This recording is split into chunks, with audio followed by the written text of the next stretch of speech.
Ye Salam TV.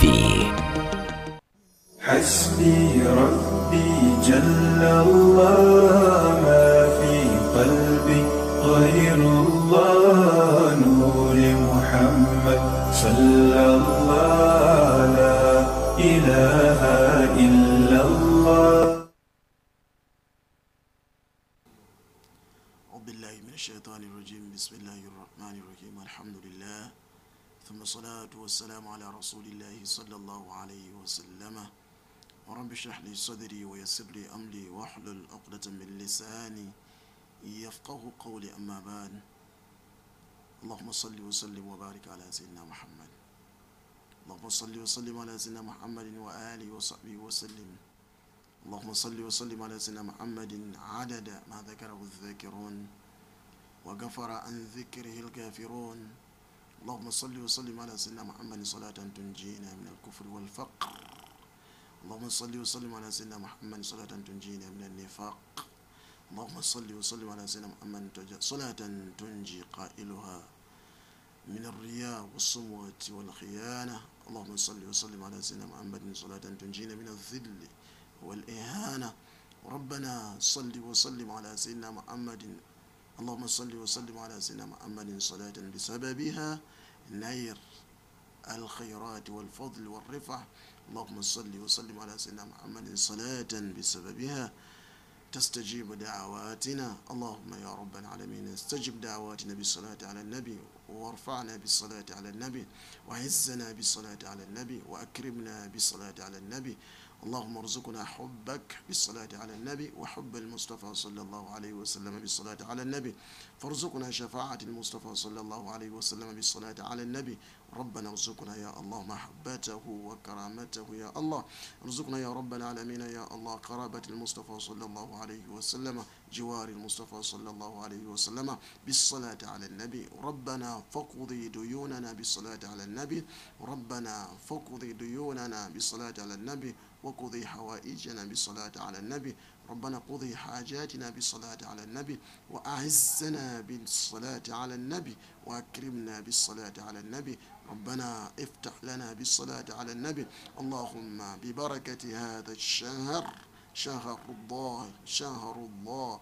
شهر الله شهر الله، ببركة هذا الشهر شهرك يا رب العالمين. اللهم ببركة هذا الشهر شهر رجب يا رب العالمين أكرمنا وأيدنا وارفعنا وبارك لنا وتب علينا وسامئنا. ربنا أعزنا برجب، أعزنا بكل ما جعلت في هذا الشهر. ربنا أعزنا وارفعنا بكل ما جعلت يا الله في هذا الشهر. ربنا نسألك خيرات هذا الشهر، نسألك يا رب العالمين يا الله فتوحات هذا الشهر.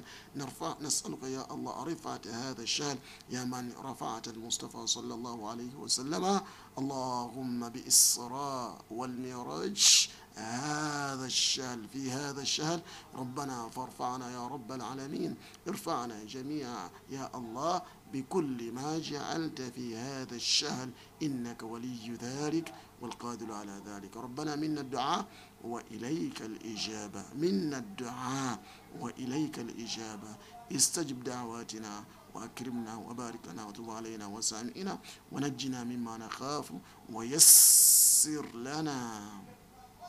مما نريد. اللهم قضي جميع حاجاتنا وديوننا برجب يا رب العالمين، وكل ما جعلت في رجب يا حي يا قيوم. اللهم صل وسلم وبارك على سيدنا وحبيبنا ومولانا محمد وآله وصحبه وسلم، والحمد لله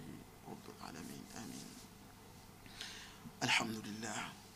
tumwebaza ekitiibwa Allah subhanahu wa ta'ala, tumusaba ekitiibwa Allah subhanahu wa ta'ala atwongere obulungi. Rabbana gwe mutonzi waffe Allah gwe mukwano gwaffe, ya maulana wa khaliqana wa raziqana, Allah gwe otugabirira, Allah gwe atusukkulumya. Tusaba ekitiibwa Allah subhanahu wa ta'ala oleme tuvaamu, otwongere obulungi ku bulungi, otuwe obulungi ku bulungi, otusumululire, otugulirewo ya rabbal alamin, ya hayyu ya qayyum. Tusaba ekitiibwa Allah subhanahu wa ta'ala fenna buli omu alina akamunyiga murajjabu muno Mungu subhanahu wa ta'ala kamujjeko.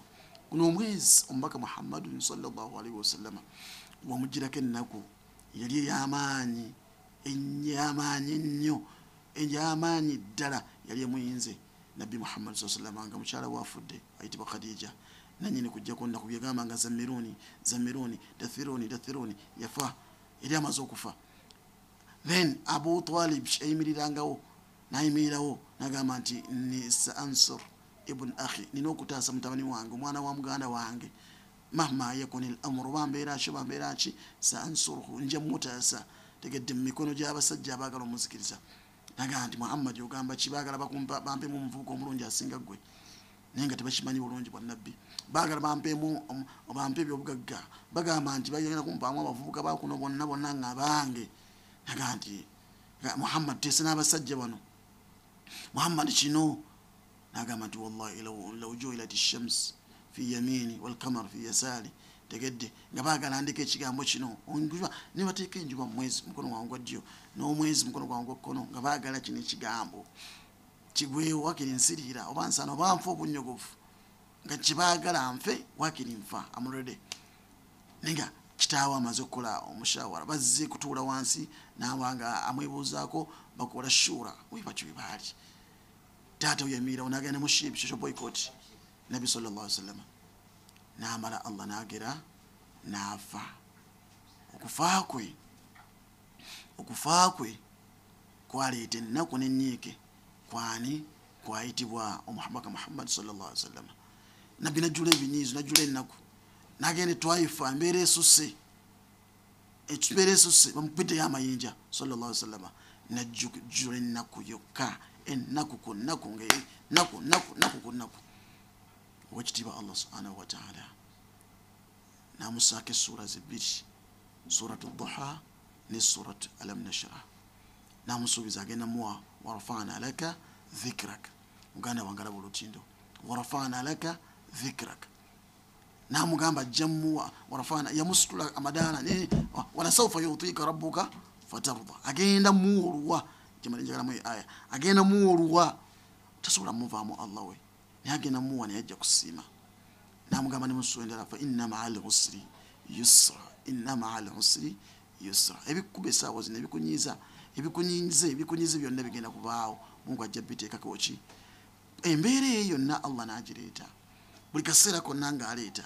oluvannyuma Allah subhanahu wa ta'ala fahaqqaqa fi hadha ash-shahr mu mwezi guno ogw'ebbeeyi omwezi ogwa Rajab Allah subhanahu wa ta'ala n'atuukiriza kyemusuubiza biki byagenda muwa wala sawfa yu'tika rabbuka fatarda that indeed Muhammad sallallahu alaihi wasallam yasima ebyo nabyajja oluvannyuma Allah namuwa Isra nawusani sura namba sura ya 17 mu Qur'an ekitiibwa namugamba subhana alladhi asra bi'abdihi layla min al-masjid al-haram ila al-masjid al-aqsa alladhi barakna hawla linuriyahu min ayatina waja Allah subhanahu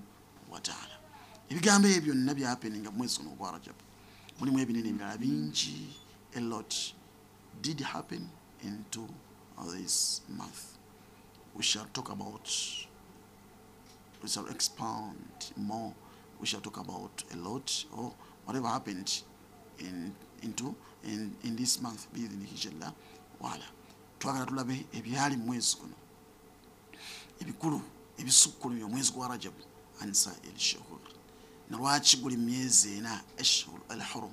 myezi giri ena Allah jayogera ko inna iddata ash-shuhur inda Allah 12 shahra fi kitabillah yawma khalaqa as-samawati wal ard minha 4 hurum emyezi jena Allah jayogera ko ku kalenda yaffe jayi kalenda ye Allah jayina kuva mu kutonda kwa mwana Adamu olwaleero bi'idhnihi jalla wala tugenda tambulira mu mbeera w'ekyo tugere ku lugendo lwa Isra wal Miraj utandika n'olwaleero tujja lutambuza paka tunatuuka mu Isra wal Miraj yennyini ne fadl Rajab n'enkiso ya Rajab tubeera ku lunaku olwokubiri ne mutabani wammwe muganda wammwe mukoddomi wammwe seeka wammwe omwalimu wammwe imaamu wammwe imaamu masjidi wali Kabowa masjidi Jagwe Sheikh Ashraf Matuvu bazanya n'engwe abanyankole bagamba bazana n'engwe mashallah taala abantu ba West bakwagala nyina kuzimanyi baba bakulaba soko babuzeeko ategere nti woli kanzu kuyamba tekati Misiri kalungi nkola simbi أعوذ بالله من الشيطان الرجيم بسم الله الرحمن الرحيم من جاتني خجام بلانغا غوينغا أعوذ بالله من الشيطان الرجيم بسم الله الرحمن الرحيم الحمد لله الحمد لله الحمد لله الحمد لله على تقديره الحمد لله على حسن ما صرف من أموره الحمد لله الحمد لله بحسن صنعه الحمد لله الحمد لله abalungi abatulaba njagala nnyo okutandikana alhamdulillah kubanga Mungu byatukolera ekyamazima si bitono mwebyo ebinene Mungu byakyatukoledde kwe kubanga atusinkanyizaawo omwezi guno omwezi ogwa Rajab ate ne kubanga gwakwataganye n'omwaka ogw'embala n'enzungu era nkize eyo Mungu yagitwadde omwaka guno nti twabadde mu lusooka omwaka nga tuli mu lusooka Rajab so ekyo nno kyankizo Allah tabaraka wa taala kubanga akitusinkanyizaawo omwaka guno munzikirize tutandike n'okutenda Allah tabaraka wa taala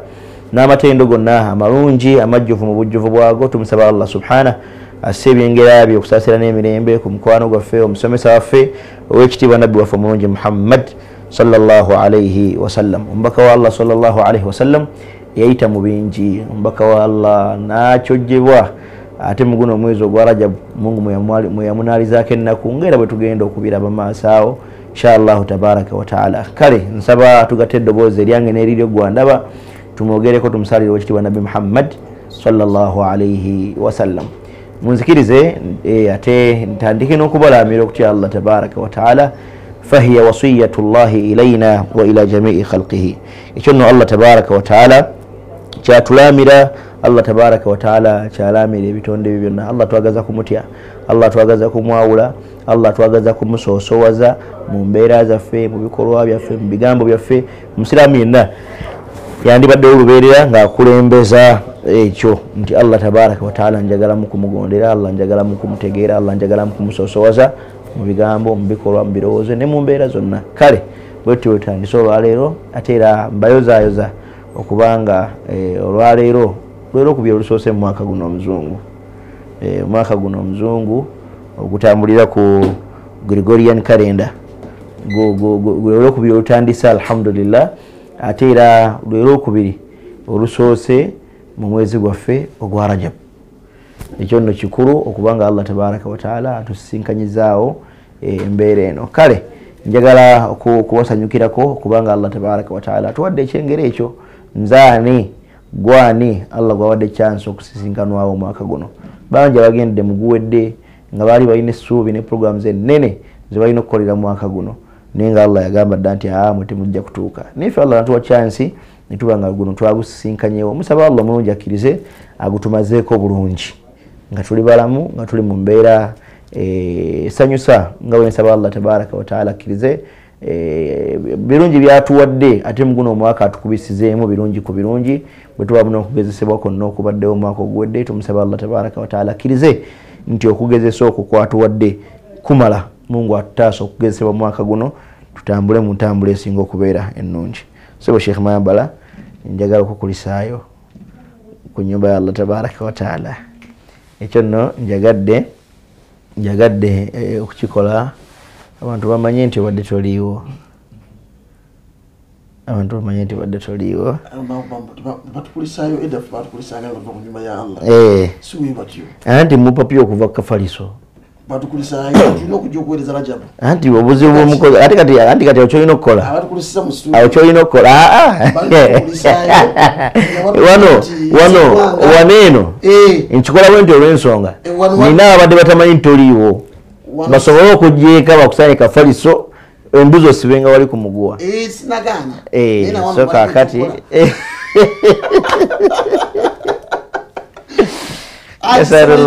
nasalullah alafu walafiyata fi dunia wa dini Ismail agenze kola ziyara ku muzaana ajjatisala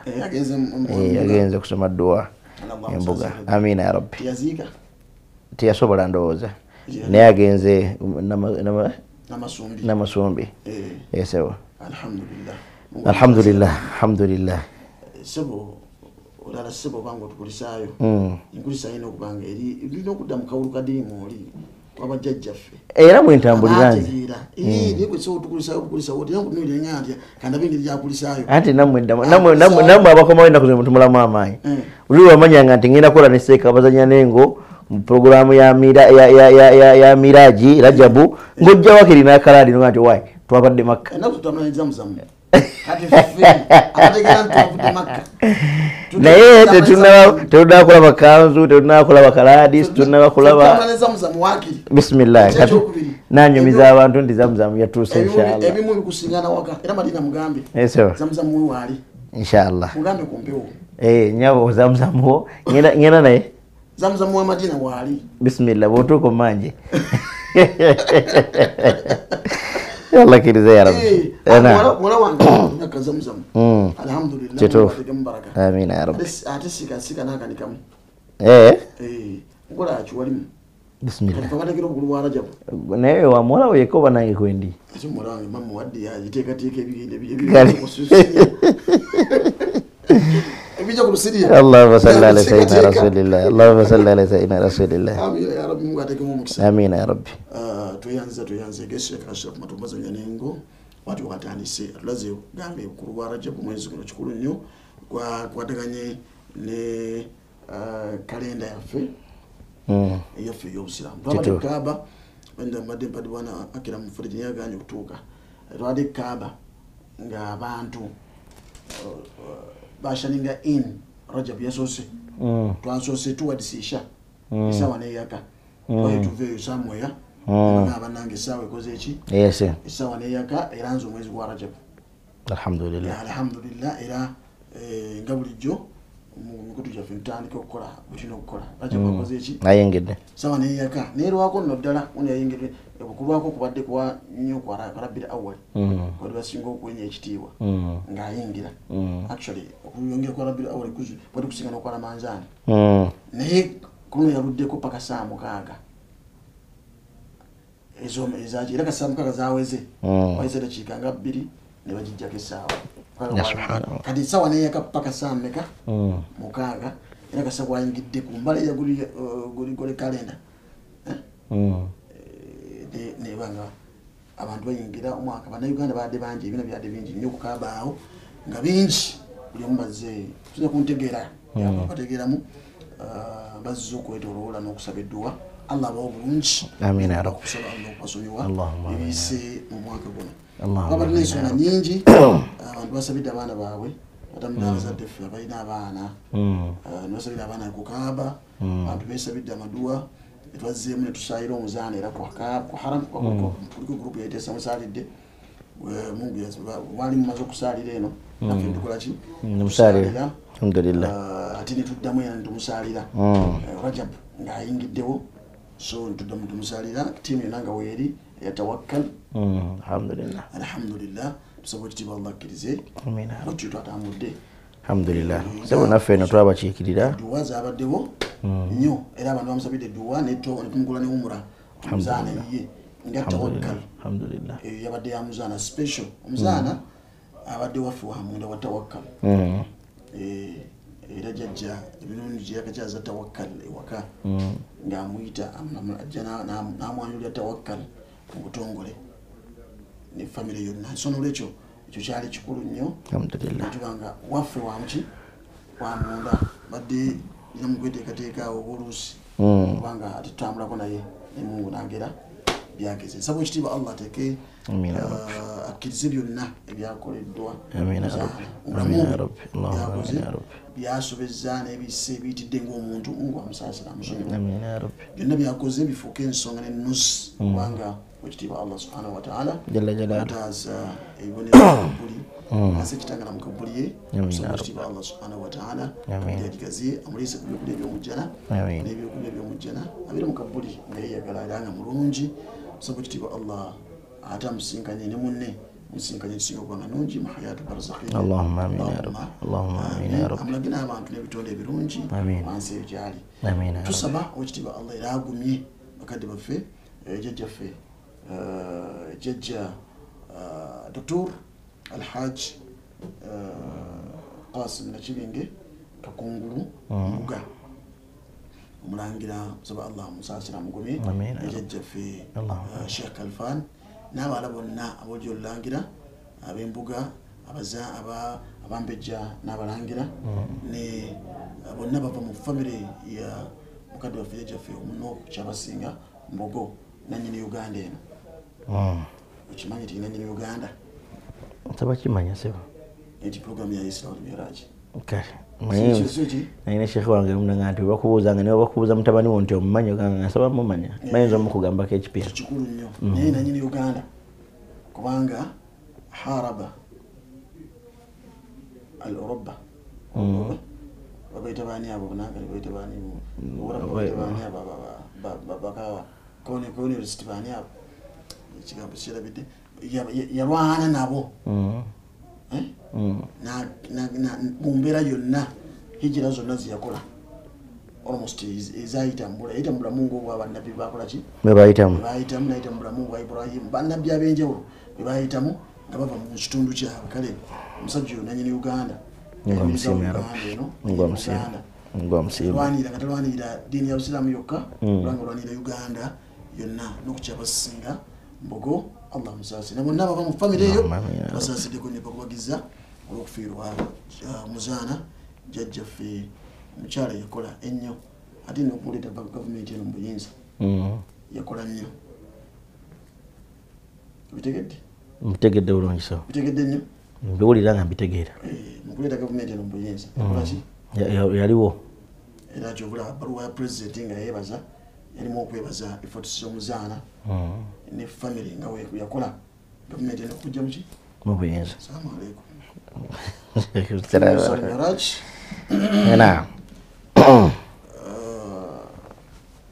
lugendo abantu ebinasabbe gino emikulu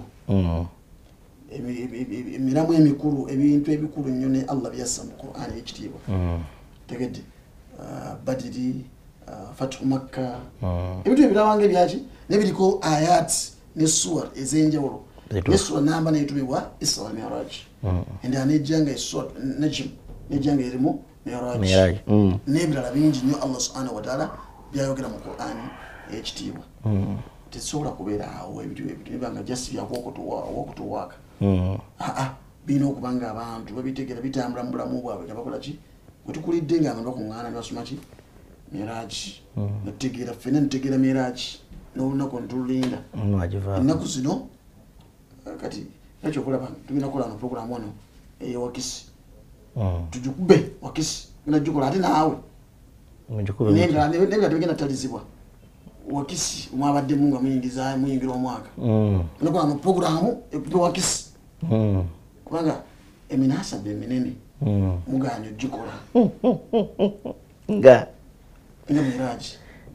zegamamba oliriddawa nedda kubanga eminene emikolo eminene n'okusomesa okunene kubanga Wakisi buli omu amumanyi kubanga ebintu bibiri ababadde Wakisi bebabeera mu Miraj katono ebintu bibiri abamu tebagenda kuwona Wakisi buli omu amumanyi butereevu alhamdulillah neddalasa y'ebusega buli omu agimanyi eyo bidaya mwe wagitandika ezo dalasa bbiri yaffe si dalasa yamu mawulidi yaffe mawulidi ekati eno dalasa yesomesa ddiini mawulidi wasomesaayo kibukafiiri tugende mu maaso basomesaayo kye mawulidi nze nasomesezza benasomesezza tebabadde mu ddiini abira ya rabbi nabakola efforts okutambuza eddiini amina ya rabbi bonna buli omu gyakoze eki amina ya rabbi gyayitidde amina ya rabbi amu obulungi amin ensobi ezikolebwa ng'omuntu Allah tumusaba tusonyiwe amina ya rabbi abateesiteesi saidi zonna kati bibanga anzije kupadi njakulekola program gwayagala okwejja ku programu yo naye nga sheekhe yakumbuziza sheekh Tariqa yakumbuza nga nti omusajja ali Makka naye inshallah tusuubira tujja kuba naye olunaku lundi nga inshallah jja tetulina buzibu naye oli mu dduwa zaffe oba kinene ku Mungu okuluŋŋamya n'akuleeta era nina essuubi inshallah oba oliawo wakisiya omwaka ogujja gwoyinza nosomesa mu kidaala nkitembeerako omukolo gumu gukka mu ggwanga wano madda ga mbogo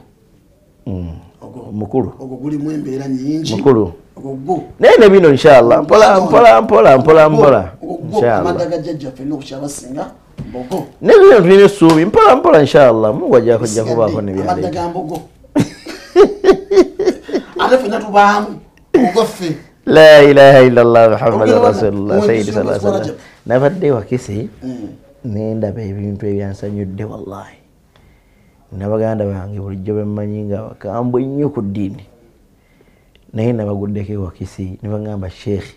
ebigambo twabitegedde twazze kwetegereza kigenda mu maaso awo wenzimirira ne ngandi ntomanya naawe Mungu luli boolwo nakuleeta weetegereze nebaza Allah subhanahu wa ta'ala la ilaha illallah muhammadur rasulullah طيب الحمد لله والصلاة والسلام على رسول الله صلى الله عليه وسلم وعلى آله وصحبه وكل من سار على نهجه يوم الدين أما بعد saba Allah mtukumire Sheikh waffe Mungu amtuwangaliza mtuwere birungi abalungi abatulaba wadde kwebaza Sheikh Mayambala ono omugenyi wa Katonda yavudde ku nyumba ye abamusingana eyo naje musingana ate mukirizo bayitako okujjako nga bawadde dua era njagala okumusaba mwenna bali ku mpewo natufundikira inshallah ndikana zina batano atusomere ku dua watandise naye sijibaddemu eno nga tumaliriza nange nsobola okuminisa inshallah nimusabye mayita ajja kugaana inshallah nga tufundikira era zina abasatu atutegereke emikono eri Katonda abantu bano babbeyi ababeera ku nyumba ya Allah tabaraka wa taala abalungi abatulaba tuli mwezi gwa Rajabu shahrun laka ghairihi min ash-shuhur mwezi tegulinganga emyezi emirala omwezi guno abasiraamu tebandi gulagajjaliddemu ontegereka tebandi gulagajjaliddemu kubanga gwe gumu ku myezi egy'emizizo Qur'an gye yatulaga nti ogwo ntegereka gwe gumu ku myezi Qur'an gye yatulaga nti ogwo Qur'an yasosowaza nnyo emyezi ena ng'emyezi ena Qur'an yasosowaza nnyo emyezi ena ng'emyezi egyo ena gya nkizo nnyo abasiraamu bandibadde bazimanya kubanga gya mizizo era mugwera agyogerako yagamba nti wala tadhlimu fihinna anfusakum banange mwegendereze temwekolangako obulyazamaanyi obulyazamaanyi obw'emiteeko gyonna Mungu yabugaana obulyazamaanya obw'okulyazamaanya munno nze okulyazamaanya Sheikh Mayambala Mungu yabugaana wala tadhlimu fihinna anfusakum obwo bulyazamaanya mubwewale abamu kwamanyi Qur'an batugana okutugamba nti Allah kyali ategeeza wala tadhlimu fihinna anfusakum immwe mwennyini temweryazamaanya emyoyo gyammwe mu mbeera ki fi taqsiri al-ibadat ne mugaana okukola ibada ne muziragajjalira mu mwezi guno mwezi gino gye tulina nga Allah yagamba nti inna iddata shuhuri inda Allahi 12 shahra emyezi Mungu gyamanyi gyabalirako entambula y'ensi eno giri 12 fi kitabillah mu Qur'ani ntegereza oba mu kitabo kya Katonda byonna bituufu mu Qur'ani mu kitabo kya Katonda yani Mungu kwatambuliza ensi ensi kwetambulira Mungu kwabalira ntegereza naye mwezi 12 mulimu ena nga jankizo nnyo abasiraamu bandibadde bajiwa obwongo bandibadde tebagijjaako bakoleramu nnyo effort okulaba nga basemberera eri Katonda kubanga egyo emyezi buli asemberera eri Katonda asemberera ddala ntegeregese kyova Mungu yatugamba nti mujje mulimu emyezi emeka arbaatun hurum mulimu emyezi ena Mungu kyenjagadde wansi yagamba nti wala tadhlimu fihinna anfusakum bannange mwewale nnyo okwekolako obulyazamaanya n'okukola ku bannammwe obulyazamaanya obulyazamaanya gwe bwoyinza okwekolako bwe bubokendeera mu ibadaati ate nga wandibadde osoosowaza busoosowaza la siyama mu myezi gino emeka ena nabi sallallahu alaihi wasallam fi alhadith sahih yatugamba ati emyezi egyo ena 3 sard mutatalia esa tujekutte era gyonna gya ibada gyonna gya ibada okumanya gya ibada bwe mulina hijja mwe mulina omwezi ogwaki dhulqida dhulhajji ne muharram ekyo gyekutte wamu ogumu guyingira omwaka exactly ebiri gimalako omwaka ne12 ogwokusatu guyingira omwaka olaba Mungu bwe yatuwa enkizo omwaka tugumalireko mu myezi egy'ebbeyi tuguyingirire emyezi egy'ebbeyi era gye mbagambye nti ne guno Allah yatuwadde enkizo tuguyingirira mu mwezi ogw'ebbeyi ogwa Rajab guno 225 era nego nabadde lere mugamba nti guno omwaka sheekhe suubiramu nnaku Mungu agenda tuwa birungi beerere ife okuyingira 225 mu Rajabu nga ne date ekwataganye nagamba nti 2 gattako 0 zibameka 2 ogateko 0 ziba 2 ogateko 2 ziba 4 ogateko 5 ziba 9 nagamba nti namba 9 rakamu 9 ya mwanguzi oterevu nakugulawo tusaba Allah atugulirewo ya Rabbi alimetulagana ku mwaka guno gwetutandisa omupya Mungu akkirize ya Rabbi yagala ogaggawala Mungu akuwe Mungu akkirize koleremu byonna byolina okukoleramu Allah akkirize ya Rabbi ne Muharram gulina okuba gwenkizo ne Rajab Mungu akkirize ya Rabbi mwezi gwa Rajab idhan omwezi guno gwa Rajab sheikhe ne gujjanga Nabbi yagamba sallallahu alaihi wasallam gweyawulidde ntegeregese baina jamadai al-akhar wa jamadai al-ukhra wa Sha'ban guli wakati wa jamado wokubiri gutwabaddemu ntegeregese ne Sha'ban gwe mwezi gwe tugenda okuddamu omwezi ogwo olwokuba nti abantu bagulagajjalira omwaka ekyasa kino naye abatukulembera abalongo ridwanullahi alaihim tebagulagajjaliranga yensonga lwaki Nabi Muhammad sallallahu alaihi wasallam bamubuuzanga ku Sha'ban nga balaba asiiba nnyo Sha'ban ya Rasulullah ng'osiiba nnyo Sha'ban gwe tuddamu Nabbi n'abagamba nti omwezi guno gwa Sha'ban shahrun yaghfulu nnaasu anhu nagwo omwezi guno abantu bagulagajjalira baina Rajab wa Ramadan wakati wa Ramadhan ne Rajab ekitegeeza kye kiri nti abantu baali balina nnyo okufaayo nga bateekayo nnyo okutakabana mu mwezi ogwa Rajabu nga bwe batakabana ennyo mu Ramadan kati Sha'ban ne balagajjala kyekitegeza naye ate ensangi zino ffe tulagajjala mu gyonna ne tuzuuka Ramadan ate tugana n'okugaana abantu okusiiba n'okukola ebirala ate abandi badde babanyweza obunyweza bakole ibada ate mu mbuzi bajjako bujja twasigala mwezi gwa Ramadhan anti kyekyo obunafu sheekhe bwe tulina mu umurwale bwe tutawo okuzuukusa abantu bamanye nti balina gold naye tebannaba kumanya nti gold bakadde baffe kyekeeza n'abalaaji katereggaawo n'abala basajja bakulu yasumuuna Rajab wonna ne bagumalako buterevu kakati nakyo Nabbi kyatulaga nti baafangayo nnyo Allah basiime fe olwaleero abazze mu bigere ebyabwe tufaayo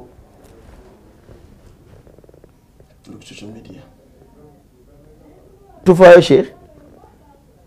kati Nabbi bambuuza lwaki Sha'ban ono yomuwa enkizo bali abatukulembera abalongofu ridwanullahi alaihim Nabbi yagala bazukusa ne Sha'ban naye wabbeeyi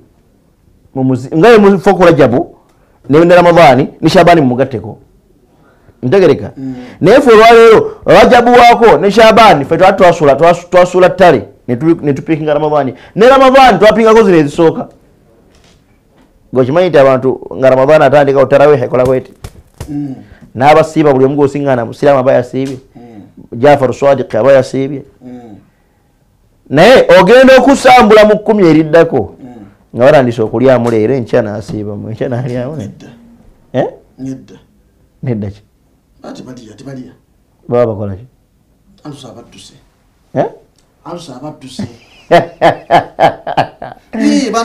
la ilaha illallah muhammadu rasulullah la ilaha illallah muhammadu rasulullah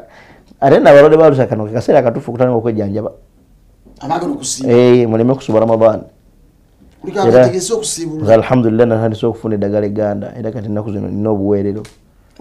obwalusa alhamdulillah naye ate alhamdulillah nze ramadaani musiba nemmalako kubanga agenda otuuka nga amaze okwetegeka nga bwe natandise kati agenda otuuka amina ya rabbi allahumma bwogenda mu ohudi ewali omulungi odda tolina bwogenda ehodi ewali omulungi sinagaana naye ekibi ekiriwo bwogenda ewali omulungi odda tolina la ilaha illallah ninze inshallah sebe obusigo obwo abati sauda ntandika oba oli awo okwetegeka naye nga alhamdulillah natandise kati okwetegekera omwezi ogwo gwa ramadan saba allah akkirize era rajabu ono sheikhe kimuyisa rajabu min atarjib tarjib kwe kuzimba okuteeka ejjinja ku jjinja mpaka bwojjamu omuzimbo tuli ku taswir tuli mu aswala ibada zaffe zigenda tambula zitya ntege tuzisimira omusingi kati rajabu tarjibu eno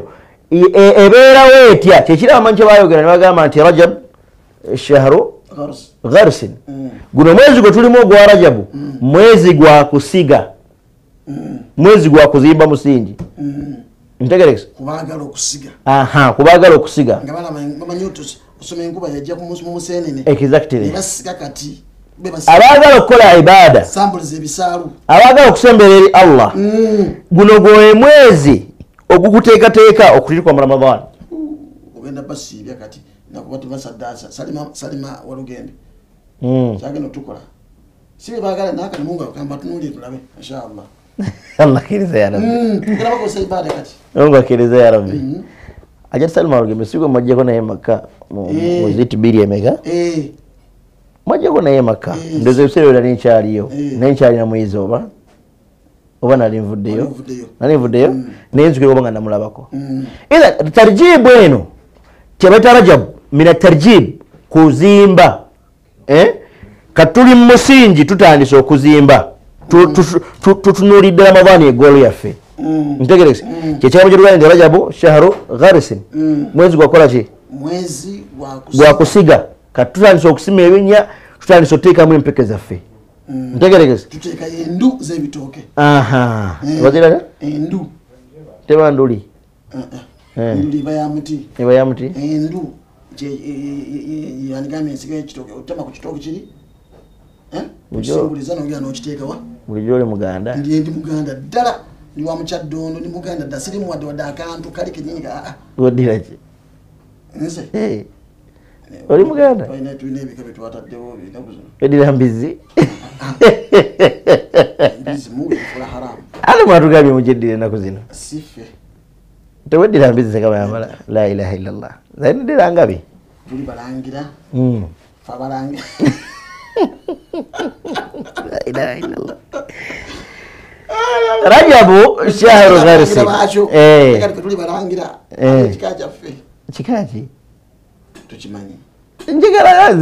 njasaba kimanya inshallah ila rajabu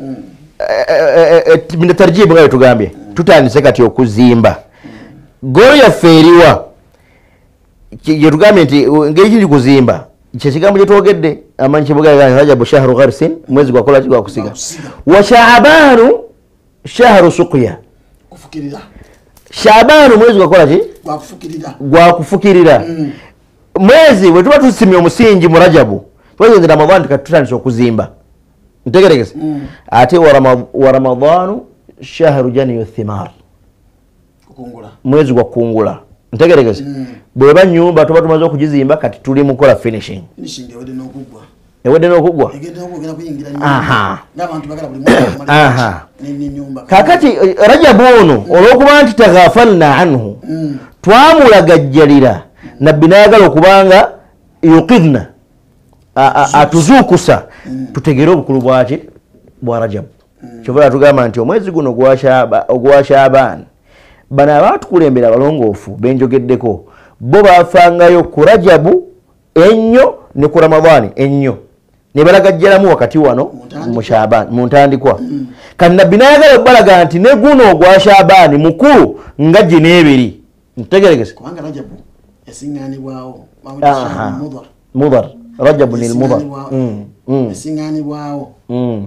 nga even qabla risalatu nabii sallallahu alaihi wasallam era Abakuraishi bamuwanga ekitiibwa Rajabu tebawanirangamo ebisolo byasigalanga mu nvubo yabyo temwabeeranga mu lutalo lwonna ntegeregese era entalo ezajjamu awo zaaliranga ensonga ennene nga tezeebeereka kwedifendinga nga Tabuuki n'endala tujja zoogerako inshallah ntegeregese naye gwabeeranga mwezi nga tebasuubiramu nakuwuliramu ddoboozi lyawagala kiso wadde okuvuma munno ovuma otya mu Rajabu omwezi gwa Rajabu abakulebe nga sina basiraamu ovuma otya mu Rajabu owulidde ithan kati Rajabu ono gwe tulimu olwaleero mwezi gwa Rajabu agenda nekujja naswaka bamazika olwo seeka yasoma kutuba nasooka asoma naye kutuba ekuba Rajabu subhanallah kuba ajimana seeka aji yakaba mazika nalimba kusaaza ne musingana nga akaba agamba bana omuntu abaweerera kitaawe yamuweerera nagenda egendi bino byatusasuddemu yakaba amaziga mutukabiza Rajabu nemugamba seeko oyo nali musinia tu mwe aseeko oyo ebigambo basajja bakulu boogera bituufu nga Rajabu tukozeta fetula tuwulira obukulu bwa Rajabu nga bino bifu nga tebiriiyo mutukabiza amaziga ebigambo ogenda kunzika obudde nga ate olaba mu Rajabu amakulu naye bakola bano olwaleero obukulu bwa Rajabu abulaba era tagaana muntu kusiiba Rajabu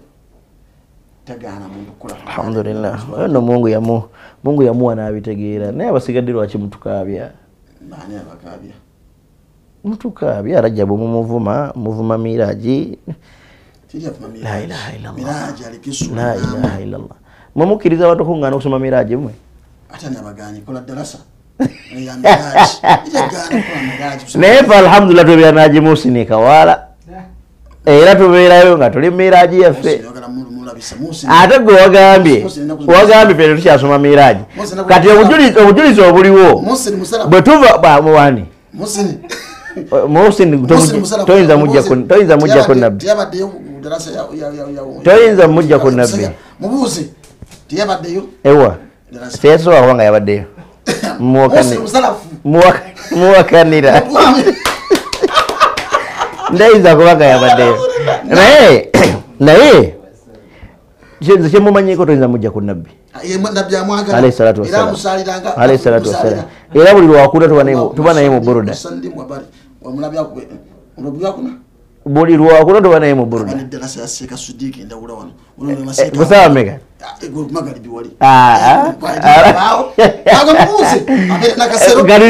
simanyi weyeyawuzaamu kubanza embeera naye ku buruda zaffe ye nyini sasindika ye nyini kati oba abasalafu bamulaba be bamanyi kye banakola naye waffe almuhimu shekhana Rajabu ono naye tukola darasa tukola darasa zaffe olya tukola darasa zaffe netusoma ebikwatagana ku Miraji mu kiro ekyo ekya Miraji olidde kusomera bwemu ku bibeerayo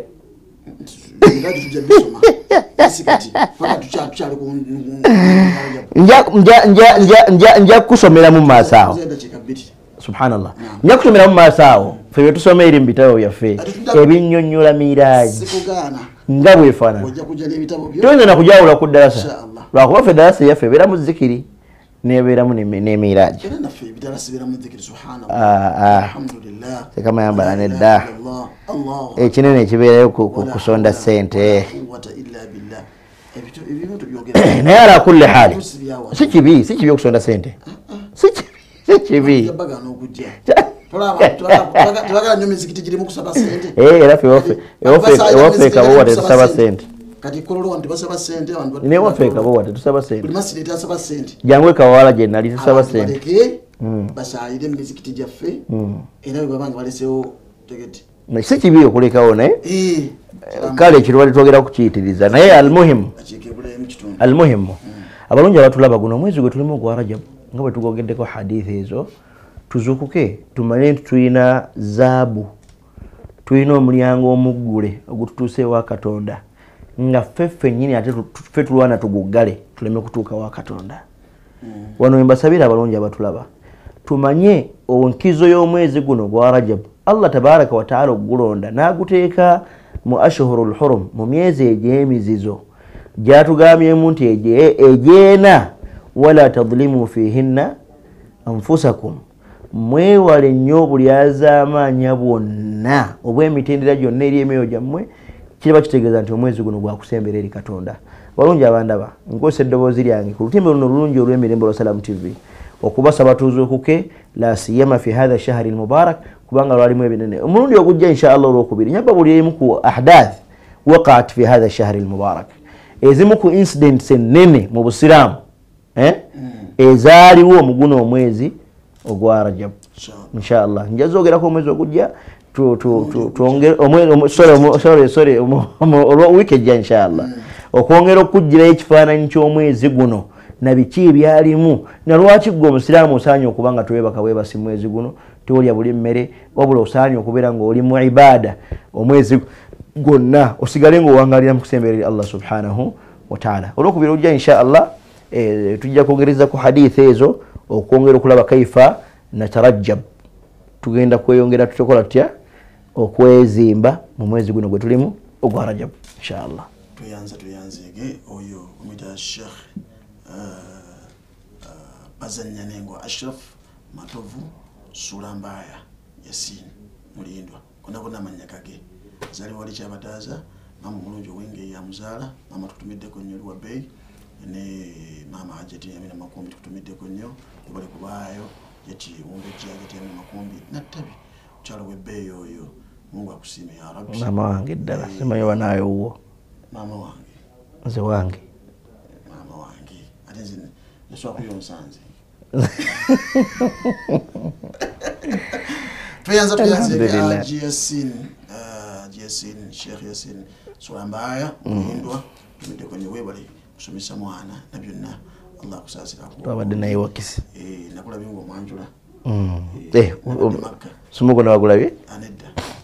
naleka party yako kwabadde salama samwe ngidi nabadde salamu nabadde njisiga bulungi alinga nange mpereza ku salamu alhamdulillah program zimdazo kode ku salamu uko alhamdulillah sibi yangu nenga tugezaako okutuukiriza n'okukola ekigwanidde mashallah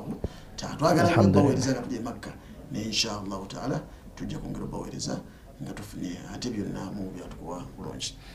Muganda wange Haji Imam eno message yo atambula nange mwezi kuno gwa Rajab inshallah mbuza abantu mukaaga bokka lero ziri naku z'omwezi musanvu abantu mukaaga bokka era otambula nange ogenda okukola ibada ng'oli kuddawa ku Kaaba zotasobola kukola wano zonna ogenda zikola inshallah taala. Nonagala kusiba ojja kusibirayo Makka nonagala kusadda ojja saddakirayo Makka nonagala kwetoola Kaaba ojja kugyetoloola sayira Nabi Muhammad sallallahu alaihi wasallam n'okumu okusalamu wali wennyini n'okwetoola Kaaba Safa ne Marwa n'ebisikadde byonna mbuza y'abantu mukaaga bokka inshallah bingenda bosibanji batono nnyo beera mu special group ya Rajab inshallah taala special group special class umara special for only special people bidhini jalla wala uli anguli special please join us sagala kunkubira simu ate ngode bwedeyo yange 0701 kubiranze simu 0701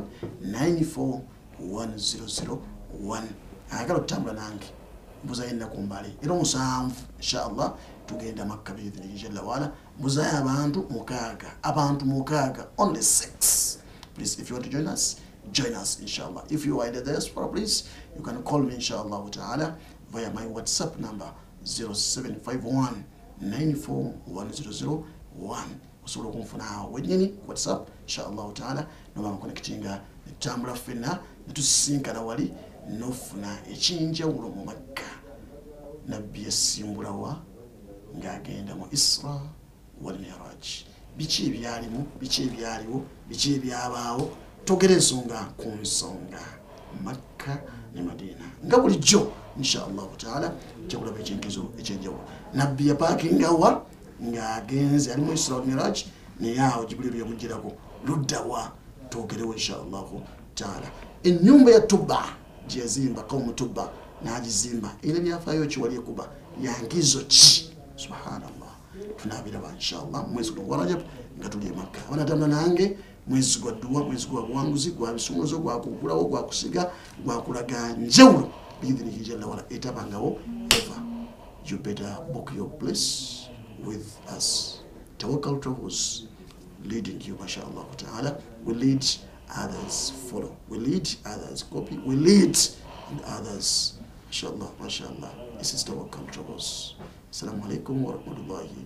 wa barakatuh.